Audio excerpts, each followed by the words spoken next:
serikali ya Rais Samia Suluhu Hassan imechukua hatua za kurejesha utangamano katika nchi yetu, ambao sasa nchi yetu ni shwari na kila mtu anafuata utawala wa sheria. Lakini ni dhamira ya Rais Samia Suluhu Hassan kuhakikisha kwamba tunaanzisha mazungumzo ya maridhiano ili kuhakikisha hata hao wachache wanapata nafasi ya kusikilizwa ili kuwa na taifa lenye amani na umoja na kuendelea kuwa mfano wa utulivu katika Afrika na dunia. Mheshimiwa Mwenyekiti, Rais Samia Suluhu Hassan amenituma niwahakikishieni kwamba nchi yetu ni salama na tulivu na iko tayari kupokea wageni wa aina mbalimbali kutoka duniani kote kwa mafanikio ya nchi zetu zote. Lakini pia nitumie nafasi hii kuwashukuru sana kwa niaba ya Rais Samia Suluhu Hassan viongozi wa SADC waliofanikiwa kufika kwenye siku ya uapisho wa Rais Samia Suluhu Hassan.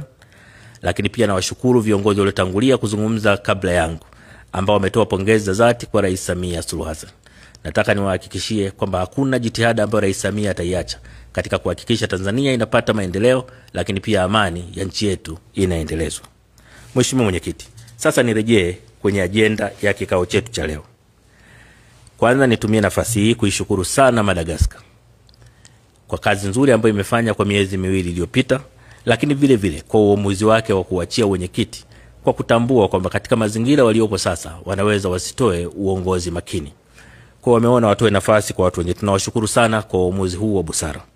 Lakini pia nitumie nafasi hii kipekee sana kuwashukuru Afrika ya Kusini na kipekee Rais Cyril Ramaphosa ambaye daima amekuwa mstari wa mbele kutoa suluhu katika jambo lolote ambalo linatokea kwa nchi zetu za SADC na hivyo kuendeleza umoja wa nchi zetu za SADC.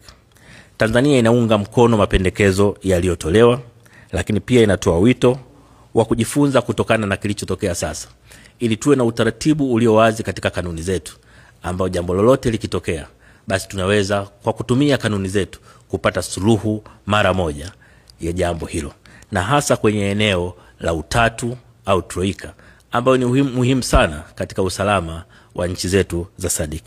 Mheshimiwa Mwenyekiti, nakushukuru sana kwa kunipa nafasi ya kuzungumza.